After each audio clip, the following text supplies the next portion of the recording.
My name is Mike, and this happened last year when my fiancé and I bought our first starter home together. We're an Asian couple, which is relevant to the story. It was a small 2-story house in a basic suburban town in Georgia. There was nothing special about it, but to us, it was supposed to be special. It was a typical quiet street, decent backyard, cheap fence, and regular-looking houses lined up next to each other. We felt lucky to even buy a house at our age, so it was a very exciting point in our lives that was quite literally robbed from us, which you'll soon hear why. The first few days were normal. We unpacked, met a few neighbors, and tried to settle in. The neighbor on our right side was a friendly older couple. The neighbor across the street waved and came across to say hi when he saw us, but the house on our left side was different. We didn't see anyone come out of it for the first few days. The curtains were always shut. The house looked clean and normal, don't get me wrong, but it was always kind of dark inside, like no one was home even though there was a car in the driveway. The only time we noticed anything was when we saw someone standing inside their front window one afternoon. My fiancée and I were carrying groceries in from the car when she whispered something to me about it. I looked over and saw a man standing behind the curtain, only half visible but totally watching us. He didn't wave. As soon as he saw us glance at him, he walked away from the window. It was weird, but we didn't think too much about it. Some people are just quiet or awkward. Over the next week, we started noticing him more often.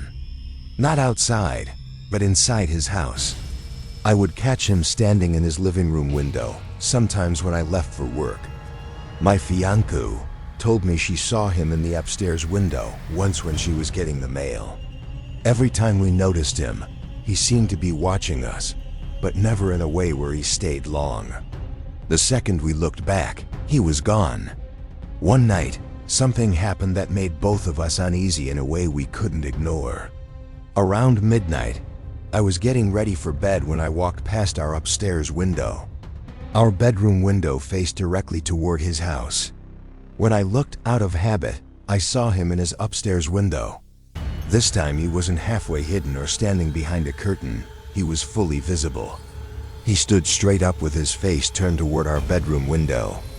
I froze for a second because I wasn't sure if I was actually seeing it right, but the second he realized I saw him, he stepped back away from the window. I remember saying to my fiancée with a laugh, "Oh great, our neighbor's a creep." The next morning, the man came to our door. It was the first time we saw him outside. He knocked politely and introduced himself as Garden. He apologized for looking like he was spying the night before. He told me he had been putting something on his window ledge and didn't mean to look into our room. He smiled the whole time, and it was a welcoming enough smile to give me a bit of relief. I'm not saying I loved the guy instantly. There was definitely something slightly off about him, but the apology was appreciated. I didn't want to be rude, so I told him it was fine. When I went back inside, I told my fiancée he seemed somewhat nice, but a little weird. We decided to forget about it. A week later, something else happened that we couldn't ignore. In the middle of the night, my fiancée shook me awake, telling me she heard someone in the yard. I was half asleep, but I got up to check the window. Gotta do what you gotta do as the man of the house. When I looked outside, I saw someone walking in our yard. Unless it was Bigfoot, it was definitely a person. A full-grown man, walking around like he was looking for something. My first reaction was to shout out, "Hey," even though I knew that wasn't the smartest thing to do. As soon as I yelled, the person walked fast toward the gate and slammed it shut behind him.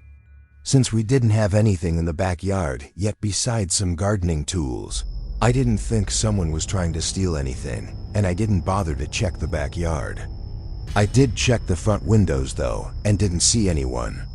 I didn't go outside because I didn't feel safe, and eventually, my fiancée and I went back to sleep, even though we felt uneasy. A few nights after that, the same thing happened again. My fiancée woke me up, telling me she heard rustling outside. This time, we both heard it clearly. It sounded like someone was shimmying something. I can't say what, but best description I could give was some kind of lock. I went to the window again, and sure enough, I saw someone in the backyard. I felt my whole body tense up this time. I yelled that I was calling the cops. The person walked out of the yard and again slammed the gate the same way. But this time, I saw enough of the man's face and posture to know it looked exactly like Gordon. I yelled Gordon, but he didn't respond. He just walked away like nothing happened. This time I went outside. I checked the yard, then the sides of the house. I took a deep breath and told myself I have to confront this now. I walked over to Gordon's house and knocked. He answered within seconds, which told me he was awake the whole time. He smiled like he always did and started laughing while telling me that it was him in the yard. He said he was chasing away kids who always jumped the fences in the neighborhood, and he caught them jumping from his backyard into our backyard. He said it happens all the time and told me I'd get used to it. He kept smiling the whole time, but something about the smile didn't feel normal. It felt like something was behind it. I saw hate in his eyes, I swear. I didn't argue with him. I just told him I understood and went back home. But deep down, I didn't believe a word he said. The next day, he came over again and invited us to come to his house for Chinese food the next night, which would be a Friday. We felt like saying yes would at least clear the awkwardness between us, and we could just be cordial neighbors. We went to his house around 7 p.m. that Friday. The second we walked in, the atmosphere felt uncomfortable. Gordon seemed relatively intoxicated and got only more drunk as he kept sipping more wine. He said he ordered a bunch of Chinese food and made a little weird comment like, "I know you guys love Chinese food," then left. He made little passive-aggressive comments here and there. Eventually, the food arrived and he paid, and we offered to help him set up the table, but he almost yelled when he said no. The whole dinner felt tense. Then, as he finished more and more wine, he started acting more differently. He started making rude comments that were less passive and more direct. He said things that made it pretty clear he didn't like that an Asian couple moved into the neighborhood. At first, we tried ignoring it, hoping it would stop, but then he got louder and more angry. I mean it. He actually started getting himself angry as he talked about how this town had a history of being white. He started saying things that made both of us feel unsafe, honestly. Then, he told us that it was in fact him going into our backyard those nights. He didn't deny it or try to hide it. The climax of the night was when he yelled at us that we were not welcome there, and that the neighborhood wasn't for people like us. At that point, we didn't say anything. We just stood up and left. We walked back to our house as fast as we could. We didn't even talk about it until we were inside with the doors locked. We didn't know what to do except go to the other neighbors. So we walked door to door, asking them about Gordon. Some of them were shocked when we told them what happened. Others weren't surprised at all. A few people told us Gordon was a drunk whose wife left him years ago. It didn't make us feel any better because we were living next to him now. We tried to avoid him after that. We didn't look at his house. We didn't go outside unless we had to. But how long could you avoid your next-door neighbor? Every night felt tense, like he could be watching us or trespassing again. Then, one night, a brick was thrown through our downstairs window. It shattered glass all over the living room. We both jumped out of bed when we heard it. When I ran downstairs, the brick was lying on the floor. No note attached or anything. Just a brick. We knew it was Gordon. There was no one else it could have been. But we had no proof. We filed a police report. The police came to talk to him, but he denied everything. He acted confused and told them he had nothing to do with it. The police couldn't do anything except document the incident. We talked about putting up cameras and staying to fight it out. But honestly, we were too scared, and this was mentally exhausting already. We both felt like something worse would happen if we stayed. Not even 2 months after moving in, we started packing again. We couldn't live next to someone who hated us and had already gone into our yard at night and then thrown a brick at our house. Before we left, we filed another report explaining everything.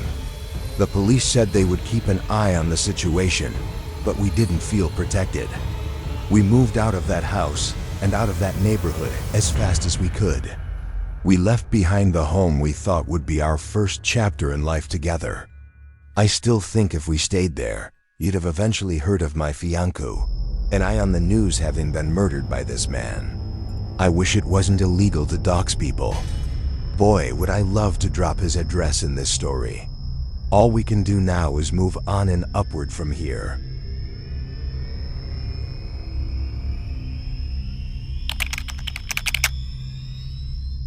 My name is Devin, and this happened 2 years ago when I was 24 and living in a duplex in Queens, New York. It was a small old house that looked divided right down the middle. I rented the left side, and some man rented the right side. I never met him. I never even saw him. The landlord said he kept to himself and worked nights, so it didn't concern me. My bedroom was on the second floor, and the wall of my bedroom was the same wall as the neighbor's bedroom. If I pressed my ear up to the wall, I could hear faint movements on the other side sometimes, but that's to be expected in New York City. The first week that I lived there, nothing strange happened. I worked long hours, came home tired, ate something simple, and went straight to bed. I was just happy to have my own place. And then one night, things began. I was lying in bed, scrolling on my phone, and I heard what sounded like a man talking, but it didn't sound like a normal man's voice. It was high-pitched, like someone trying to talk in a fake voice. It was faint, and it was being spoken from the other room, but the wall was so thin that it felt like the person was standing right next to me. I couldn't understand what he was saying. It was just this weird, high-voiced mumbling. I tried to ignore it. Maybe he was on the phone, or maybe he was watching something on TV. Eventually, the mumbling stopped, and I fell asleep. A few nights later, though, the mumbling came back, but this time it was louder, and this time it was definitely a man talking. I pressed my ear lightly to the wall and listened. It didn't sound like he was on the phone. It sounded like he was talking to himself. I didn't know whether to laugh or be slightly creeped out. To block the noise out, I put the blanket over my head. I had work early the next morning, and I needed sleep. I think that was the first night I realized I did not like living there alone. 2 weeks after that, the knocks started.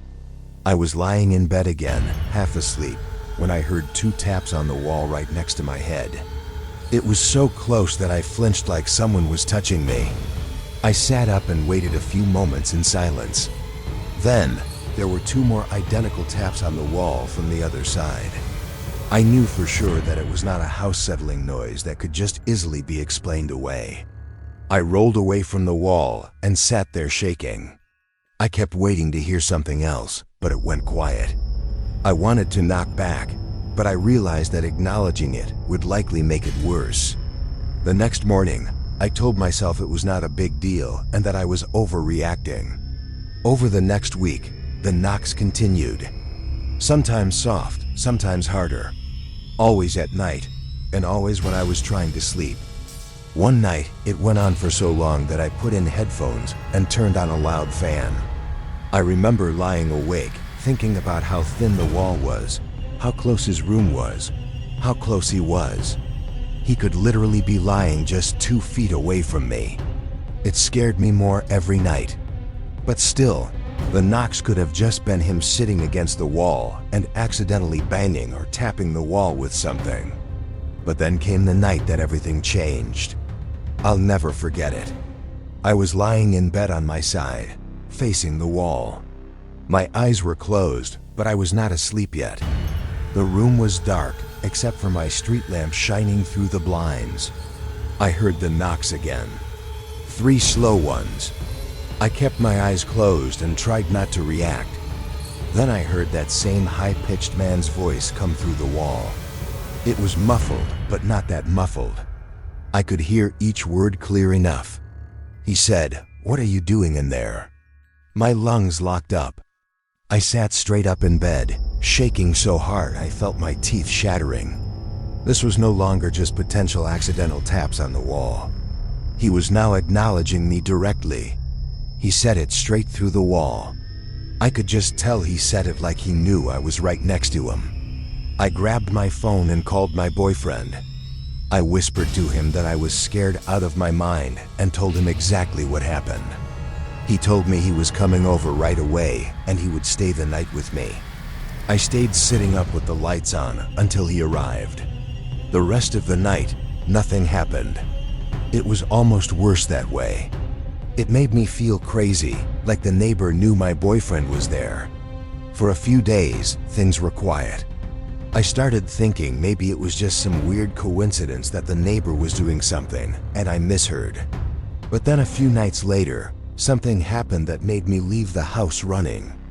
I still have bad dreams about it. I was asleep this time, fully asleep. I don't know what time it was when I woke up, but I woke up fast. Something snapped me awake. I sat up slightly, and then it started. The knocks on the wall, like someone drumming their fingers right beside my head. I screamed back without thinking. I shouted for whoever it was to leave me alone. I was shaking and breathing hard. I think mustering up the courage to finally yell back spiked my adrenaline. I don't know exactly what I expected next, but I will tell you what did happen next I never expected in a million years. There was a voice. It came from inside my room. A voice in the dark said, "Go to sleep." It was not the voice from the wall. It was deeper and closer, right there in my room. I launched off my bed screaming.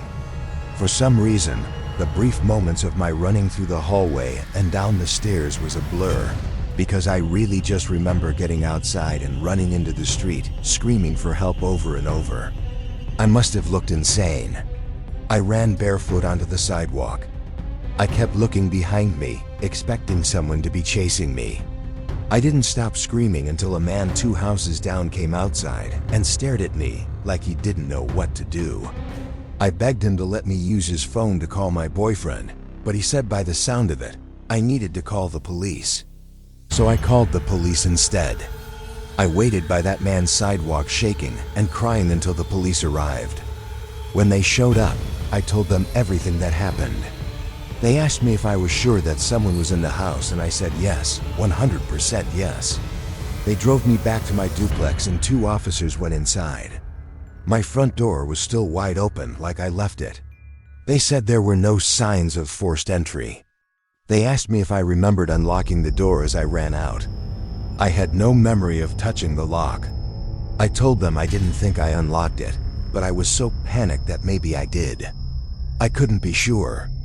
They checked every room, every closet, under the bed, everywhere. No one was in the house.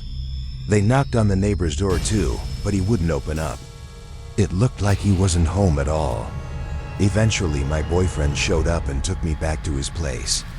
I was still shaking hours later. I don't remember sleeping again the rest of the night. In the morning, I called my landlord and told him everything. I told him I needed to know who the neighbor was and if he had any history of problems or strange behavior. I also told him I wanted to break the lease immediately. At first, he pushed back. He said he needed notice and paperwork.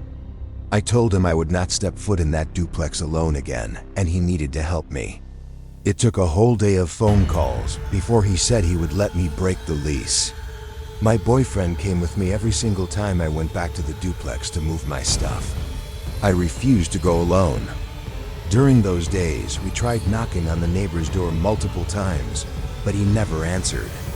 It was like no one lived there, but there were signs that someone did. Like packages at the door and a car in the driveway, but no human response. I ended up moving back in with my parents for a while until I found a new place. I still don't know if that neighbor was actually in my room that night, or if someone got in without the police noticing, or if it was just all in my head from the stress. But that one's the least likely explanation. because it's pretty clear what's real and what's in your head. My landlord told me later that the neighboring tenant eventually moved out too without saying a word. I don't know what really happened in that duplex,